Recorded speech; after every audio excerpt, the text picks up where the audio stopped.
I am Zico Pereira, your moderator for the day. We have with us today Mr. Nitin Rakesh, CEO of Mphasis, and Mr. Manish Tuggar, CFO.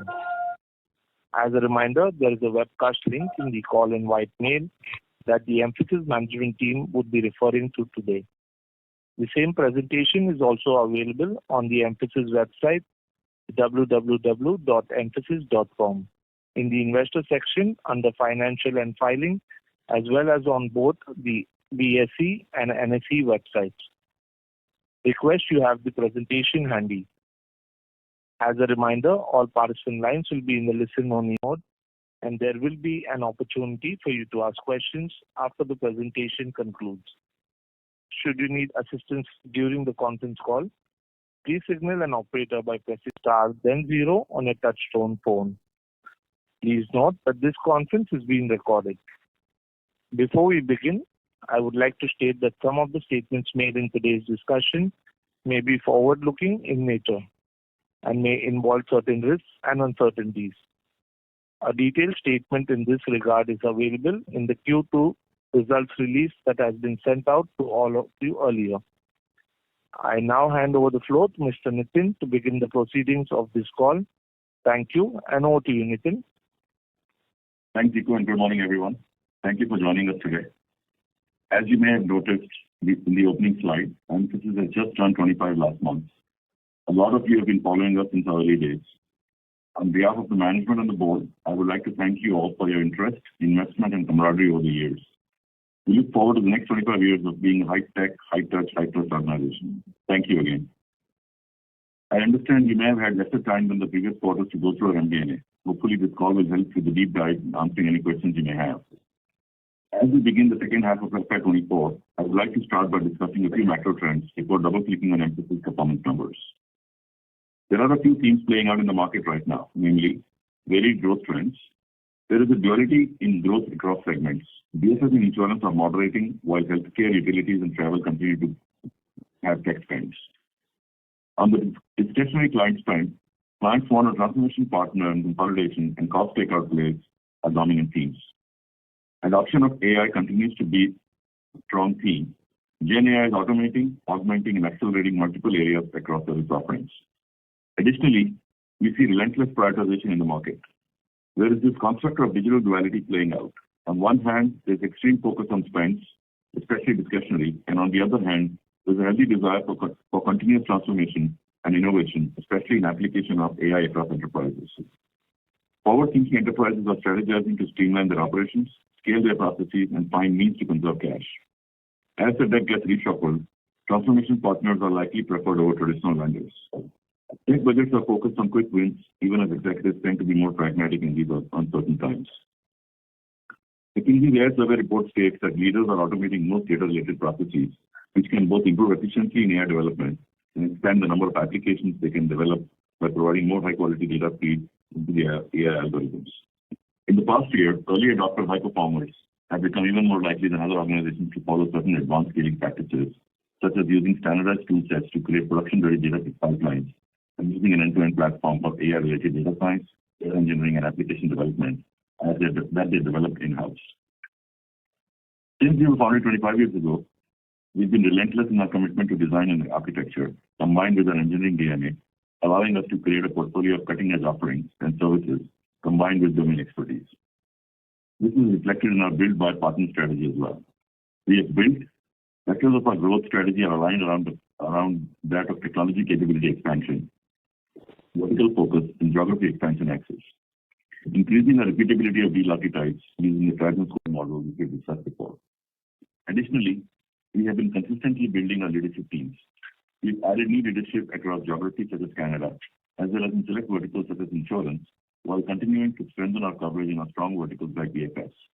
We are very happy to welcome Ayazkan Sarangi, who joined us earlier this week as a CHRO. We've partnered with several hyperscalers as well as specialized market-leading AI platforms and solutions companies such as Core.ai, WorkFusion, Databricks, etc. We expect additional deal archetypes as we expand on these offerings.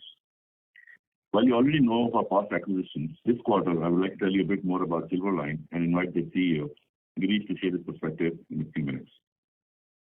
Silverline is Salesforce Summit Partner the highest tier in Salesforce Partner Program. Silverline's deep Salesforce expertise and scale combined with our execution muscle and reach will not only assist us in designing next-gen digital capabilities, but will also help establish us as a dominant player in the Salesforce ecosystem. This acquisition will complement our key strategic initiative of driving the intersection across customer experience transformation, contact center modernization, and conversational AI-enabled automation, thus enabling tech transformation to meet the evolving and dynamic needs of our customers. With that, I invite Girish to share details on the company he founded and built. Thank you, Nitin. The Silverline team is very excited to now be a part of Mphasis, and we are already hard at work aligning our teams to create value and drive innovation for our mutual clients. As you have mentioned, Silverline offers digital transformation consulting services on the Salesforce platform.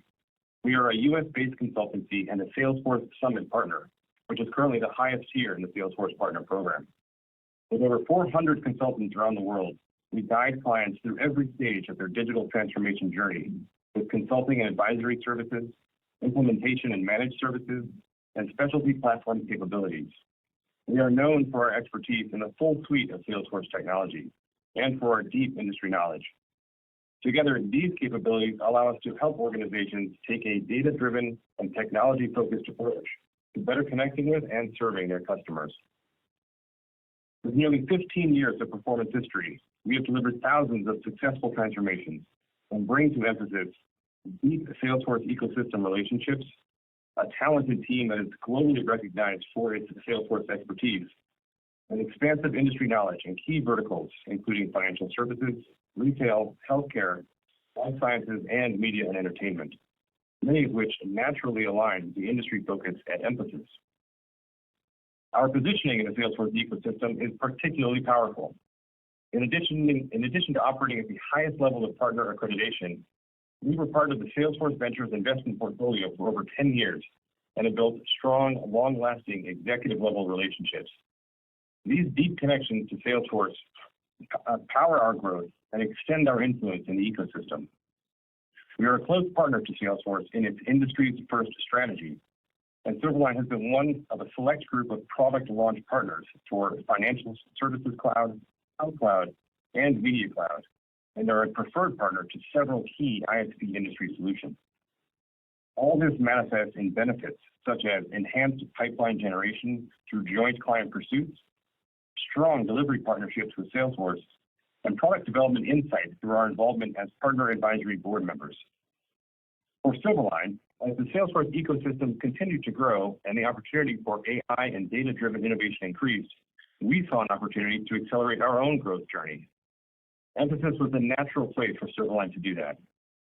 As part of Mphasis, we immediately expand the breadth of Silverline's capabilities and the global reach of our insights. And together, we align complementary capabilities that will help us build even more compelling digital experiences for our combined set of clients. Silverline's digital transformation approach with Salesforce matches well with the service transformation approach of Mphasis. With this combination, Mphasis now has access to the fast-growing Salesforce ecosystem for continued growth. Specifically, we see three vectors to drive growth through our combined capabilities. First, we will accelerate Silverline's core growth strategy as we continue to support our current clients and engage more organizations in digital transformation work. Second, we will bring our Salesforce services to the impressive roster of marquee clients at Mphasis. And third, Mphasis and Silverline will explore new growth opportunities as we go to market together in this AI-led revolution. As we look to the future, we feel the possibilities are endless. Our teams have a shared vision for success and are already hard at work making this a reality. I'm excited for our people, for our combined set of clients, and for the continued growth at Mphasis. Thank you, Nitin. Thank you, Girish. I'm personally thrilled with the opportunity of artificial intelligence to maximize business outcomes. At Mphasis, cloud and cognitive-led solutions have been central to our unique front-to-back approach to transformation. The Mphasis.ai business unit delivers various benefits to enterprise clients that include offerings that drive business outcomes, starting with the AI advisory unit to help assess and identify key AI interventions to complete archetypes such as contact center transformation, customer experience transformation, etc. Further, our clients have access to an array of Mphasis patented AI assets with over 250 ready-to-use models available on the hyperscaler marketplaces and frameworks created at the Mphasis Next Labs. These frameworks can be seamlessly integrated into existing systems and processes. Access to state-of-the-art conversational AI platforms powered by generative AI technology and large language models transform customer experience management, employee engagement, as well as drive operational efficiency and increase NPS scores. We've also turbocharged the Mphasis Sparkle Innovation Ecosystem, which has enrolled over 50 domain-specific startups, including those that are AI-focused and can accelerate the co-creation of robust go-to-market solutions for enterprises. Examples from the business unit suite of intelligent service offerings have now been created as additional lead archetypes in true Mphasis fashion. Contact center and customer experience transformation is a solution that helps enterprises, for example, deliver great customer, agent, and employee experiences, reducing digital leakage and delivering operational efficiencies while introducing AI-based interventions into the ecosystem. In addition, our early investments and partnerships in AI are bearing results. We see 29% of our TCV being AI-led as of the first half of FY24.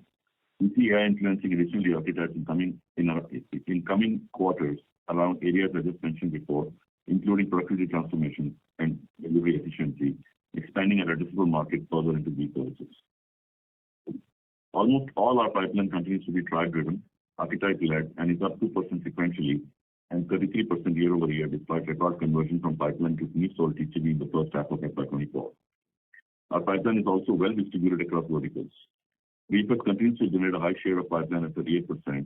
However, other verticals have also increased their share now to 62%, suggesting that our investment in growth diversification is working.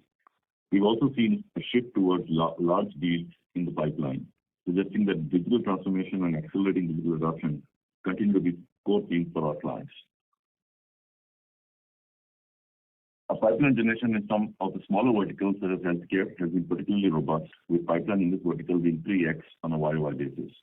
More than two-thirds of our pipeline continues to be application-centric, further reflecting the strength of our application transformation and modernization engineering practices. Pipeline is also well distributed across key themes such as data, modernization, cybersecurity, agile ops, and platforms. Expertise in these themes continues to be resonant in our tribes, as we've discussed with you in the past. As I mentioned earlier, our TCV for the first half is at $961 million, one of the highest levels. There are a few things that I would like to highlight further on this aspect. TCV wins in the first half include 10 large deals, of which 3 of them were won in this quarter. 6 of the large deals in the first half are in verticals outside of the BFS, which shows that our vertical cohort strategy is working across the board. This quarter, we are also pleased with the deal momentum revival seen in the mortgage business after several months. Notably, significant TCV wins also continue to be from beyond our top 10 accounts and are well distributed between our various service lines. More than 70% of our deal wins continue to be powered by next-gen technology adoption. We've mentioned in our previous calls that we are seeing a lengthening of sales cycle in converting pipeline into TCV and TCV into revenue due to greater scrutiny of the tech spends. While the conversion of pipeline into TCV seems to have normalized, we note that TCV to revenue conversion cycle is still elongated and somewhat sluggish in a few deals. We expect further improvement on this during the course of FY24. We continue to push for revenue growth, which is anchored in a strong client mining model and tech-led offerings. Our second quarter FY24 revenue came in at $398.4 million, marginally higher over previous quarter in constant currency terms. We continue to be impacted by overall macro environment, of course, as well. Our direct business accounted for 95% of our overall revenue in second quarter 24. The mortgage business declined sequentially by about 7% in this quarter. The contribution of digital risk, our mortgage business subsidiary, now stands at approximately 6% of overall revenue in Q2 versus 11% a year ago in Q2 of FY23. As mentioned, we see incremental stability in this segment based purely on the market share gains from new and existing clients who are increasingly looking at best-in-breed solution providers for a combination of cost takeout and transformation programs, giving us visibility to an order book that signals a bottoming in this segment without calling for a change in the macro conditions. While we expected some of these deals to be revenue accretive in Q2, we saw some push out of conversion due to transition and macro timelines towards the later part of Q2, and we're now expecting to see that revenue pick up in Q3. Our direct revenue increased by 0.3% sequentially in constant currency terms and declined by 8.9% YOY in Q2 FY24. Direct ex-mortgage increased by about 1% quarter-over-quarter in constant currency terms, continuing to reflect relative tightness in discretionary spend in some of our clients and the macro overhang. Our anchor geography, US, declined 11.9% direct YOY and declined 2.2% sequentially as remnants of macro overhang in the banking sector persist. The EMEA region and the rest of the world grew YOY basis as well as sequentially. We've seen good client wins and traction there.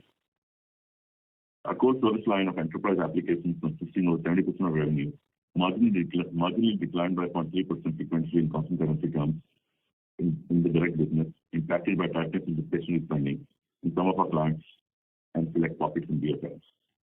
The BPS segment, which has suffered from the downturn in the mortgage segment over the last 4 quarters, declined 26% YOY, but grew 4% on a sequential basis. We see further potential for AI-led gains in this service line. Moving to vertical performance, our mainstay vertical BFS was down 20.5% YOY on an overall basis, weighed down by the mortgage business. Excluding the impact of DR, BFS declined 11.4% sequentially YOY. We saw good growth in the TMT vertical with our client wins in recent quarters ramping up well. Similarly, our smaller verticals in direct such as healthcare are growing quite well, as reflected in the 6.5% YOY growth in Q2 in the other segment. Pursuant to a merger between 2 of our top 10 clients, the client metrics of previous periods have been accordingly restated. Our top 10 accounts declined 9.3% year-over-year on an LTM basis, going down by the mortgage business pressures in the past few quarters and tightness in discretionary spends. Note that our top 10 clients ex the mortgage business remained flat YOY, despite the pressures from regional bank crisis earlier this year. Our 11 to 20 client segments marginally increased at 0.3% YOY in a tough macro environment. As mentioned earlier, the contribution of digital risk now stands at 6% of overall revenue in Q2 versus 11% a year ago.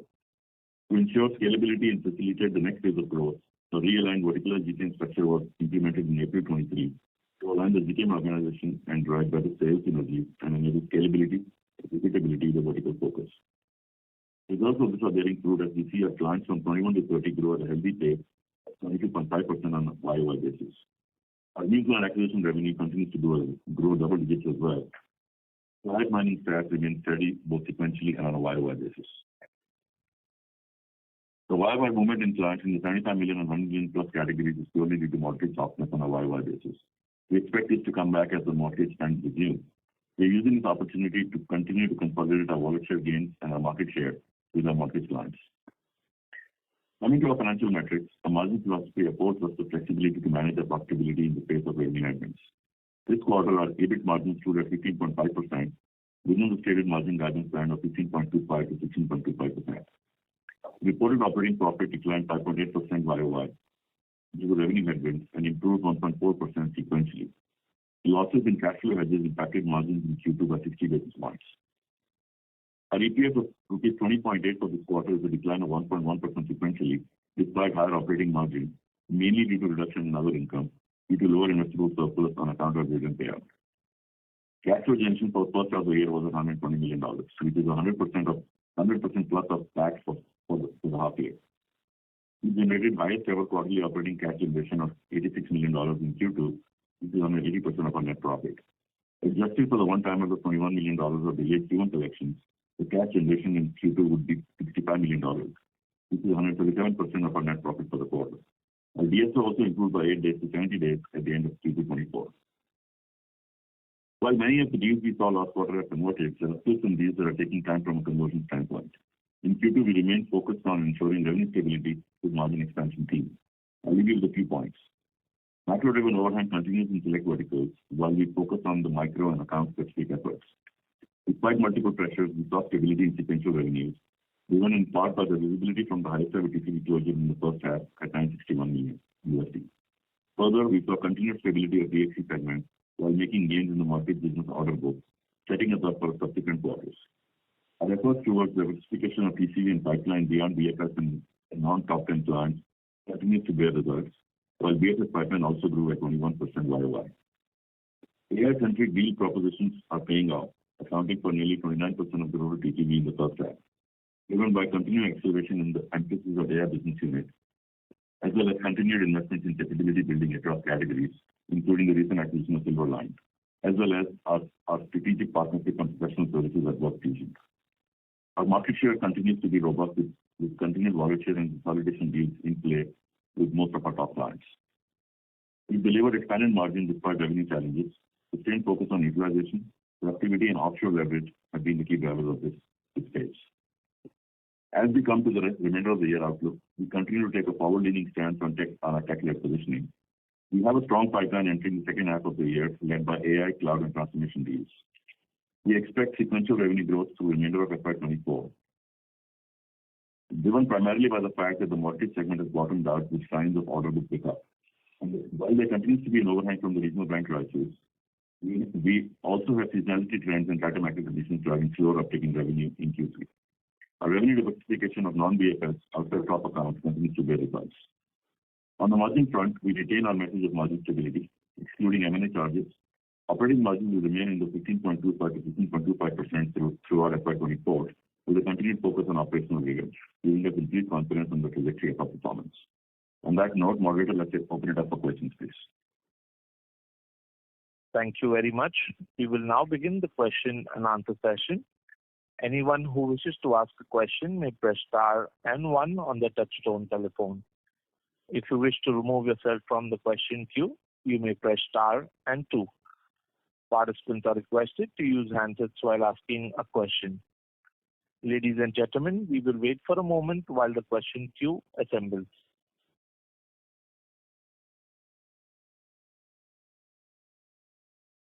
Our first question is from the line of Nitin Padmanabhan from Investec. Please go ahead. Yeah, hi. Good morning, Nitin, Manish. First, Nitin, I think the feedback is that I think your voice is very muffled. So I don't know if it's just me, but it just sounded a little muffled and difficult to catch things. But my first question is that... Sorry to interrupt, Mr. Nitin. May we request you to use your handset, please? I am on a handset. Is it better? Okay, if you could speak louder, please. Thank you. Yeah, I think the issue is on your side, Nitin, because actually I'm having difficulty hearing you as well, clearly. Oh, really? Okay. So for the quarter, if you could, one, characterize the weakness that you saw during the quarter. Was it a surprise? So that's one. Second is you sort of restated the top client contribution numbers. So some context on that. And finally, from an H2 perspective, do you think the leakage on the book will still be high and revenue accretion from the deals?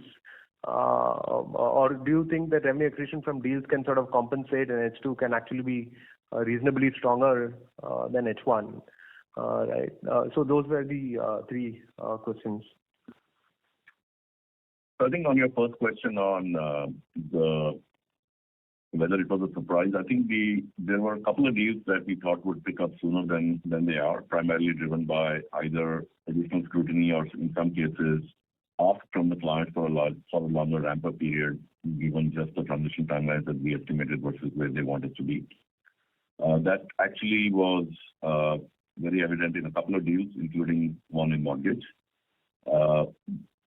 No loss of revenue, no loss of share. I think it's just a timing phase-out issue. You know, what should have ramped up in August, September is probably going to ramp up in October, November, December timeframe. So from that perspective, I think the timing of that push-out definitely had a little softer impact on the quarter. But as such, we still made up and more for some of the other discretionary spend cuts, the leakage that we called out. I think in select pockets, as I called out in BFS, that tightening is fairly evident across the industry. We do believe as we continue to convert order book into revenue, which means the sold deals for the first half, we should be able to make up for a fair bit of that. Keeping in mind the seasonality effect in Q3, I think we're still reasonably confident that we should be able to deliver sequential growth. But we believe it will actually pick up as we get out of the seasonality impact and accelerate further in Q4. In terms of client restatement, as I mentioned in my script, 2 of our top 10 clients merged. So we had to restate that with our top 10 client metrics, and we've gone back 4 quarters and given you the analysis so you to be able to do a like-to-like comparison. And from that perspective, I think that's probably the best we could do to give you a very similar fee so you can actually compare numbers. Perfect. Very helpful. And just one last one. Second half, I think I already answered Q3 and Q4. Yeah. So essentially, second half should, on a progressive basis, be better Q3 obviously furloughs, but Yes. do you think furloughs are compared to last year? How does it look? Because last year was bad. You think this time it's better, or there is more? Well, again, hard to predict comparatively. We definitely know that this has been a tougher year. Segment-wise, last year the furlough impact was in different segments than I think it's going to be in this year, because last year I think high-tech was the first one to call a furlough. This year it seems like BFS is probably the leader in the pack when it comes to having some impact.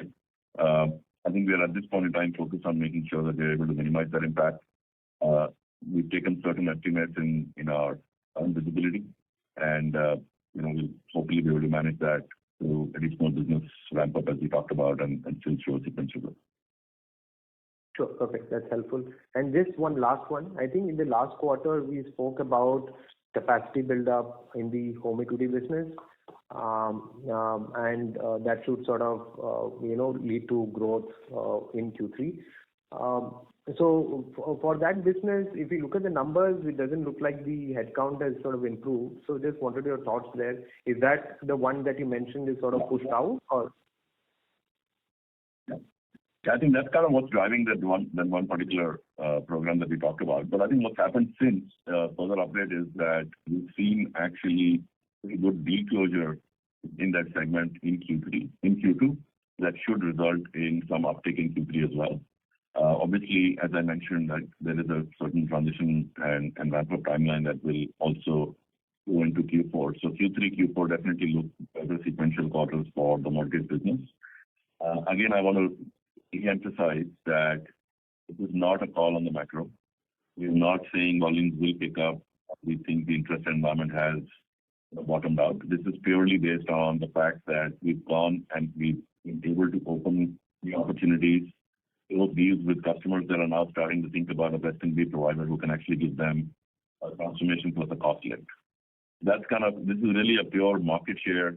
Our biggest competitors in the space are either not able to provide that same level of transformation and cost play, and in some cases they're still captive to our customers, and hence we are a pretty credible alternative for them to be able to use in a downturn like this. So I think it's purely based on our deal wins and our order book versus being based on the macro. So I just want to make sure that that was clearly understood as well. Perfect. Thank you so much, and all the best, Nitin. Thank you. Thanks, Nitin. Thank you. Our next question is from the line of Sulabh Govila from Morgan Stanley. Please go ahead.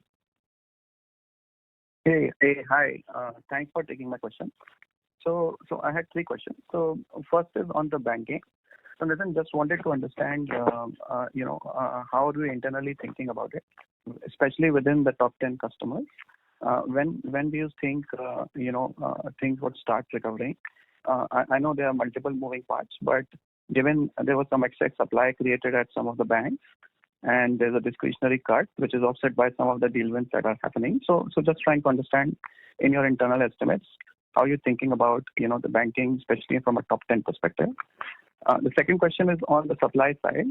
There's a moderation in headcount, but a much sharper decline in utilization, despite organic revenue not declining as much this quarter. So just trying to understand how should one look at that. And the third question is on the outlook piece. So this progressive growth, sequential growth in Q3 and Q4, would that hold true on an organic basis also?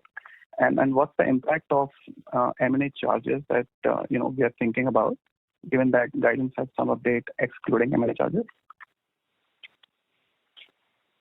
Okay, so let me take those in that order. I think we talked about growth view for banking top 10 customers, and we already called out for a couple of the answer items that I was going to talk about, which is discretionary spend cut primarily driven by overcapacity at the banks. That's definitely playing out through 2022 and later part of 2022 and most part of 2023. Hard to call when that will shift or change, except that I think the concept of an annual budget exercise that has started at the banks didn't quite hold true for 2023, because many of them, given the uncertainty in the macro and the promise of recession, that we're still waiting for has kind of given a lot of pause to that budgeting exercise, and many of them went into a monthly budget model itself. So I think it's very hard to call what happens in that segment.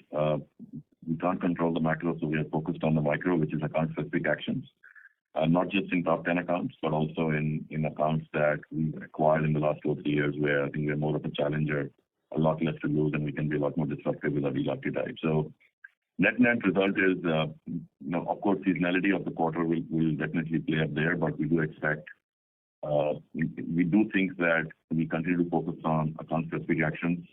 Hopefully, the regional banking headwinds have kind of stabilized. So we should definitely see stability in that segment this quarter and potentially growth in the next quarter, given the order book again, any call there out as well. On the supply metrics, headcount, utilization, revenue correlation, given that more than 50% of the revenue is really managed outcome of some form, there are certain milestone-based deliverables that lead into the revenue number. And of course, the headcount metrics also, headcount and revenue correlation also gets impacted by onsite offshore. Right? You see our offshore percentage is up 4%, but at the same time, we've seen some pickup in these transformation deals that definitely played into that revenue to headcount model. I think utilization dropped marginally, driven primarily by, as I mentioned, late quarter actions on the headcount and the billability. So I think from that perspective, not too much to read into or call out into that. In a way, it gives us a little bit more room to grow with the current headcount and ramp up as we start some of these deals from a delivery standpoint. So I think we'll continue to keep a very close watch to see how much room we need. We're still fairly power leaning on pressure reduction and pyramid corrections. So that I think we are fairly well equipped to handle that change of supply demand dynamics. On the outlook, I think if we look at the organic number, we definitely think we will be got growth in Q3. The extent of that will depend on how much seasonality plays in. But the outlook we gave you was not inclusive of the inorganic actions. Of course, the inorganic number will show up in the reported numbers, and that will definitely give a boost to the overall number as well.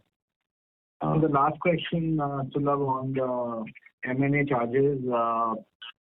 Since we just concluded the transaction, we are going through the purchase price allocation discussion, and it will govern how much is the cost of amortization. Other than the transaction cost that will come into the P&L and the retention bonuses plus the synergy expenses, excluding the acquisition charges and the M&A charges, our belief is that the margin will be sustained or expanded.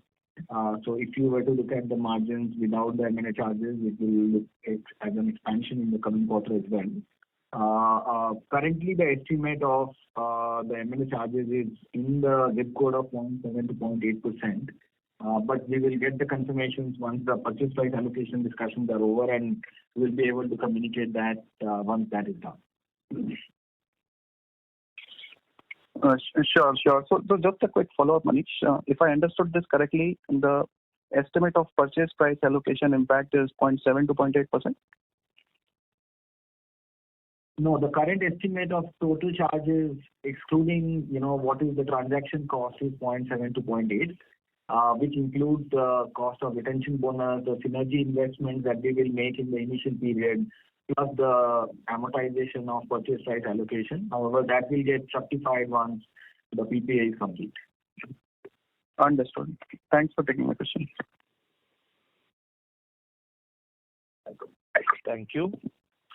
Our next question is from the line of Manik Taneja from Axis Capital. Please go ahead.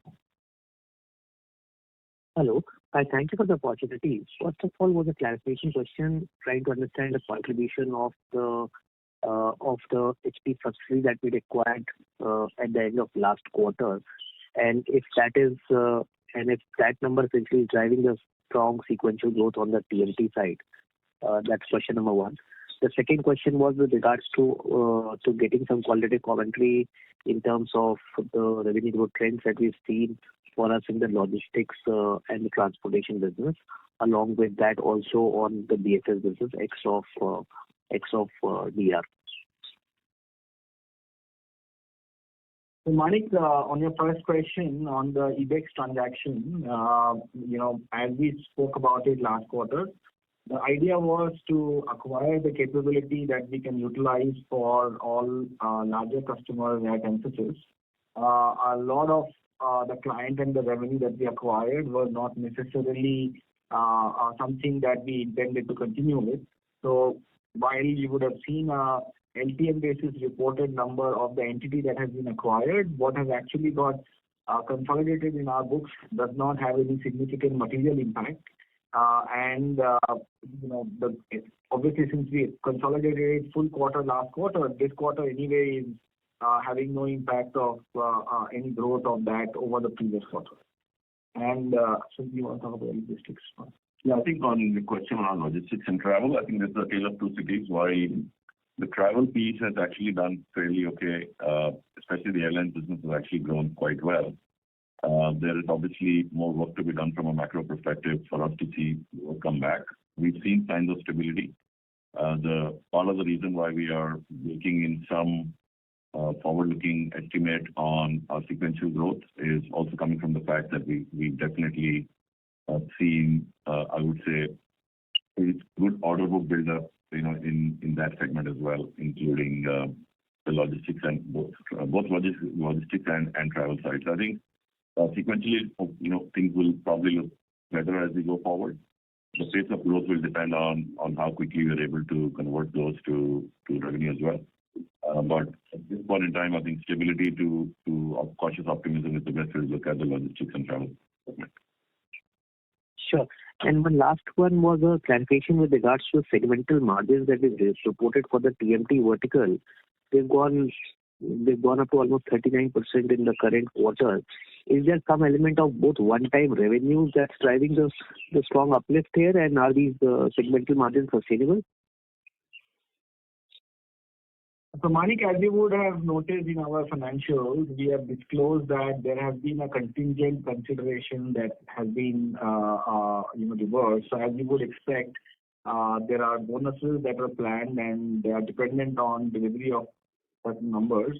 Since we believe that we are going to fall short of what the potential opportunity of 100% payout was, we did a retake on what that payout will be, and the excess that we were carrying has been reversed.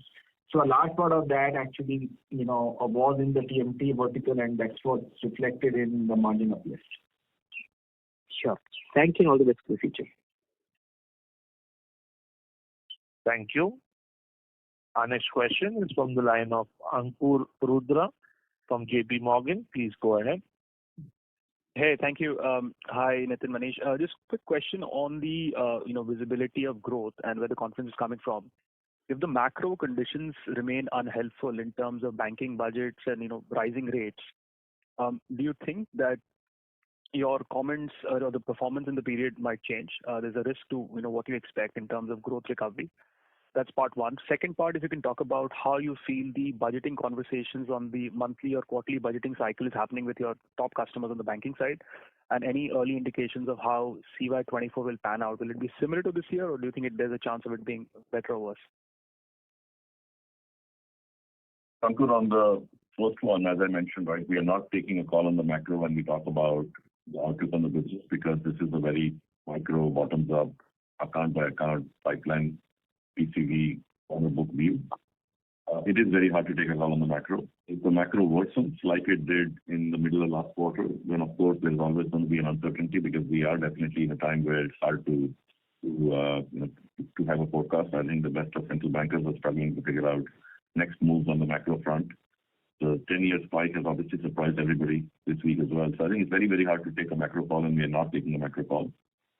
We are, based on what we see today, based on the visibility we have from our not just top customers but also other segments, we are kind of giving an estimate. I went through a fairly detailed analysis of what's going on in the mortgage business. That's a good example of how we are making the visibility from an order book perspective versus from a macro perspective.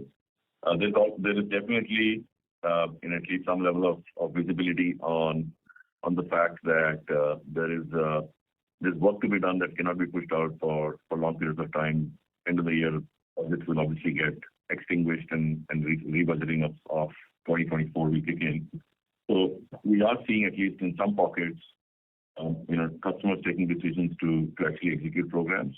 I wouldn't quite call it a year-end flush. It's not that prominent, but it's definitely some level of decision making has moved on, especially for programs that require them to move, because that will help them take either cost out or integrate platforms that they don't need to carry into next year. On the budgeting front, too early to call. Also a little bit more nuanced, especially on the banking side.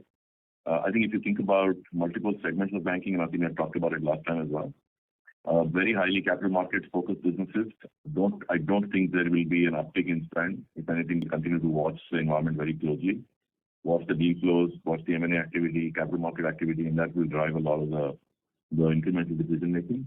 On the consumer front, on the consumer banking and asset wealth management front, things are a little bit better because I think there is continued investment from almost every bank making a pivot into annuity-based businesses, wanting to go away from transaction-based businesses to fee-based businesses. So that's where we are seeing continued interest from banks in helping set up those platforms for wealth and assets. So I think it's a little bit more nuanced than just having a singular view of banking budgets for next year. I think in general, the larger universal banks probably a better place to weather this. Of course, individual bank ratios will determine what budgeting they will carry in. But I think from the point of view of the monthly versus quarterly versus annual cycles, I think it's hard to say what each of them will do, given just the uncertainty they are themselves dealing with. Expecting spike in interest rate that already has happened to lead into deterioration of consumer, obviously provisioning plays in. If it doesn't play out, reversal will happen and budgets will open up again. There's a lot of moving parts to that equation. Thank you. Appreciate the color. A quick question on the signings. While first half is very strong, if I just look at the quarter, this seems to be slightly on the softer side compared to what we've been used to seeing from you for the last 6-7 quarters, and slightly in contrast with many of your peers who've reported relatively improvement in momentum this quarter. Is this a function of timing, or is this a function of maybe a lack of signing in banking, which is a much bigger exposure for you? So Ankur, just to give you some color, almost half the deals this quarter are in banking. The lumpiness of large deals is what is driving the 700 million to 250 million swing. Also, as you can expect, there is a certain tenure a deal has to stay in the pipe for it to actually go from origination to conversion. And because we converted a bumper quarter in Q1, which we are very pleased with because that gives us visibility into a good order book. I think as we normalize and come back in, I think you will see the trailing 12-month number will continue to actually be a good indicator of that versus just the quarterly number. Excellent. This last question on Silverline, it looks like an interesting acquisition. Best of luck. Maybe elaborate a bit more on the cross-sell opportunity here. Is this more on your banking customer side? Is it for the rest of the portfolio? And if you can comment, Manish, on the impact on margins and earnings, accretion, etc. over the next this year, next year, etc. Something I'll address the first part. I think the impact is definitely synergy opportunities with almost every segment of our customers because given the strength that Silverline brings in, and Girish talked about it in great detail around the product visibility into the product console, more importantly, the role they've had in the vertical cloud strategy at Salesforce, this actually makes it very interesting for not just banking, but even non-banking customers for us, especially Health Cloud. We don't do a lot in media, so this definitely gives us the tip of the spear on the media side of the house. And you've seen we've acquired some decent customers along with the acquisition in the media space.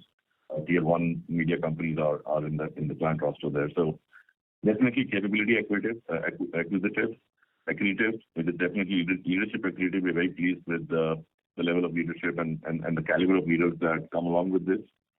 We are definitely trying to make sure that it continues to be growth accretive because we are opening a TAM that we were not really that well positioned in. We had an existing Mphasis Salesforce business, but it was not as deep as what Silverline brings to us.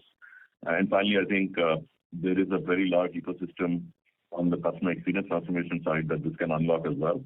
And if you include what we've done over the last 2 years between Blink, the whole contact center modernization approach, conversational AI embedded into it, and the Salesforce, the Salesforce account platform, there's actually a pretty strong synergy there from a large deal creation as well. So from a P&L impact perspective, Ankur, Manish here. There are, as you would expect, three things that need to be considered.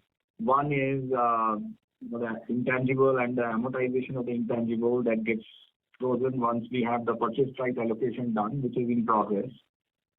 Second is the investment that we would make in the first 90 and 180 days to make sure that the integration program runs perfectly smoothly for the synergy benefits to get realized, revenue synergies as well as cost synergies. And third, costs that have been incurred for the transaction, including some of the retention bonuses that we want to make sure keeps the management and the leadership team of Silverline excited. Current view of all of these expenses put together is in the zip code of 0.7 to 0.8%. However, we will know once the PPA is done in terms of exactness of what that number is. I appreciate the color. Thank you. Best of luck. Thank you. Thank you. Our next question is from the line of Dipesh Mehta from Emkay Global. Please go ahead. Thanks for the opportunity. Two questions. First about, I think you indicated two of our Sorry top to 10 interrupt, clients. Mr. Dipesh Mehta. May we request you to use your handset, please? I'm using handset. Can you hear me? Yes, sir. Please go ahead. Yeah. So implication, I think you indicated two of top 10 client merge. So if you can help us understand implication of this thing from near term to medium term, from growth potential perspective, because their tech spending might be now combined and it has some implications. If you can provide some sense about it, integration initial benefit, and then medium term some kind of negative implication. Second question is about if one look, we used to give correlation between deal intake and revenue. It used to be fairly high for us. If I look for last few quarters, it is not playing out that way. Your TTM deal intake is 30% higher, revenue growth is still in the negative territory. So if you can help us understand how one should think about it. Thanks. So, Dipesh, Manish here. I'll take the second question first, which is the correlation between the deal closures and revenue. As you would expect, the correlation coefficient also signifies renewal of the business and no runoffs.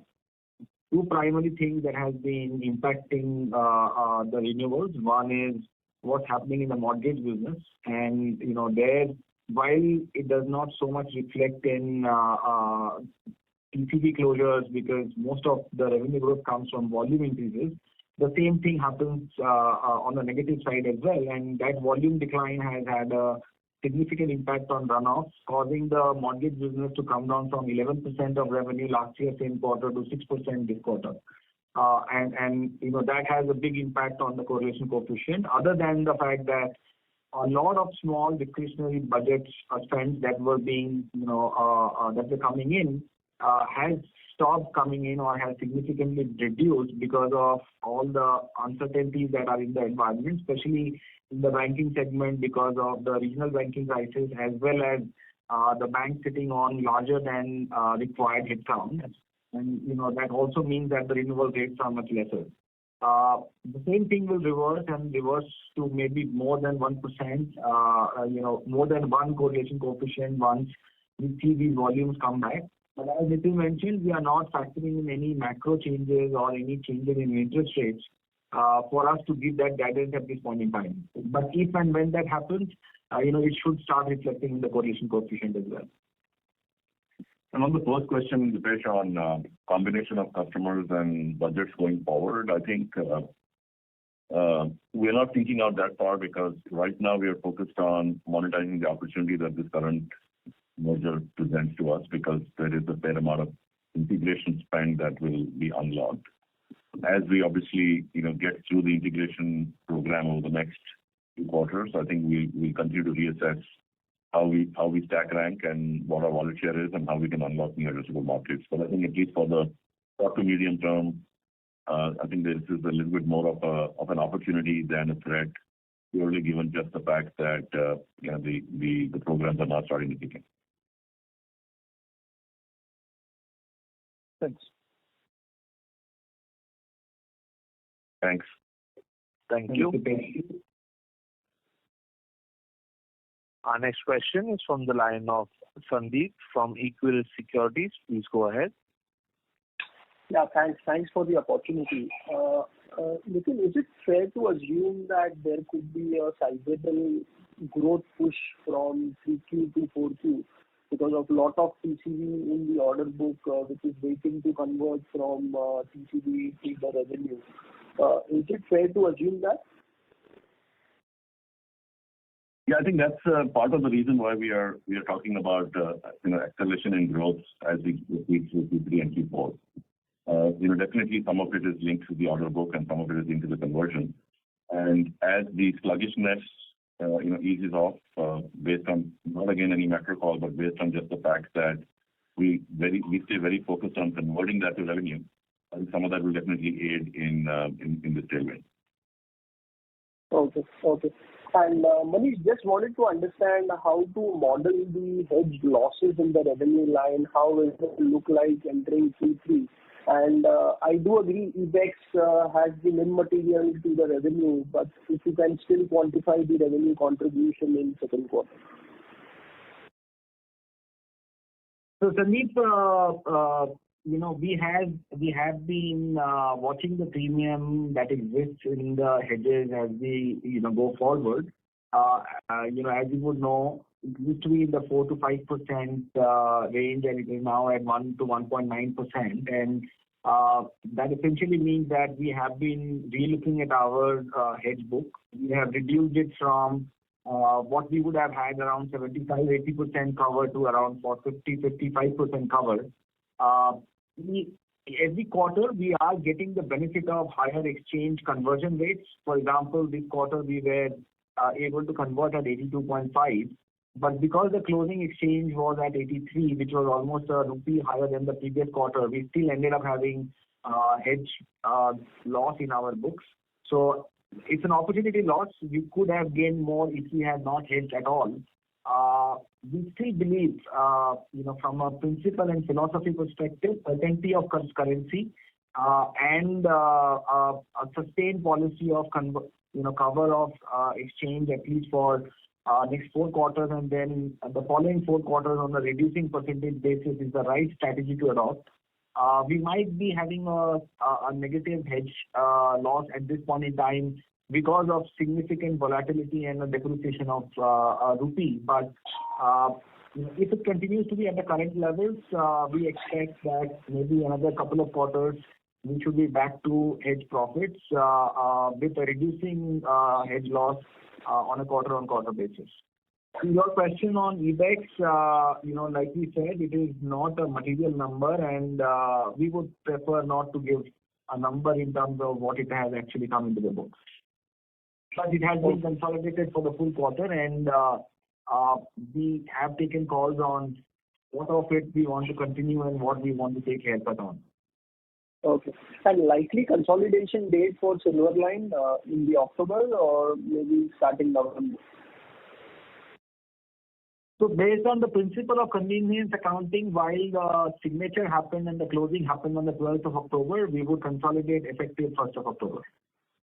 Okay. Thanks and all the best. Thank you. The last question is from the line of Abhishek Shindadkar from InCred Capital. Please go ahead. Hi, thank you for the opportunity. Just 2 questions. The first one, Nitin, we had called out strong traction in Canada, both from a deal win and a pipeline perspective in the first quarter. Given the recent challenges, do we, any early indications in terms of, potential impact of processing visa or, delaying transitions? And the second part to it is, it seems like the acquisition Silverline, has a subsidiary based in Toronto. Any color in terms of what's the exposure to, public services or, to the business of Canada in terms of geography? That could be helpful. Thank you for taking my question. So I think You're absolutely right. We've seen massive expansion in both TCV wins and pipeline coming out of Canada. I think we talked about the fact that we sold more business in a quarter there than we had for 8 quarters in terms of revenue. I think that deal momentum has continued, both in terms of pipeline, and we expect that to also continue in terms of closure as we go through the remainder of the year. Given that, at least from an Mphasis standpoint, our exposure to public sector is fairly minimal. That hasn't really shown up in any major dislocations of existing ongoing deals or conversations. Also, given that the sensitivity will be higher if there is a pause or stoppage in immigration services in Canada. So far, that hasn't happened yet either, but we're keeping a close watch on it. So I think at this point, no major red flags to call out. And based on what I'm hearing from Girish, I don't think there is any major impact coming out of the same issue in Silverline's Toronto subsidiary either. Great. Thank you for answering my question, and best wishes for the rest of the year. Thanks, Abhishek. Thank you. As there are no further questions from the participants, I now hand the conference over to Mr. Nitin Rakesh for closing comments. Thank you all for interest in Mphasis and your questions. While the macro remains uncertain, we are cautiously optimistic, focused primarily on converting our TCV, our pipeline, and partnerships, and we are very, very focused on execution. Happy Navratri to all of you and your families. Have a great weekend. Thank you. On behalf of Mphasis Ltd, that concludes this conference. If you have any further questions, please reach out to the Mphasis Investor Relations at investor.relations@mphasis.com. Thank you for joining us, and you may now disconnect your lines.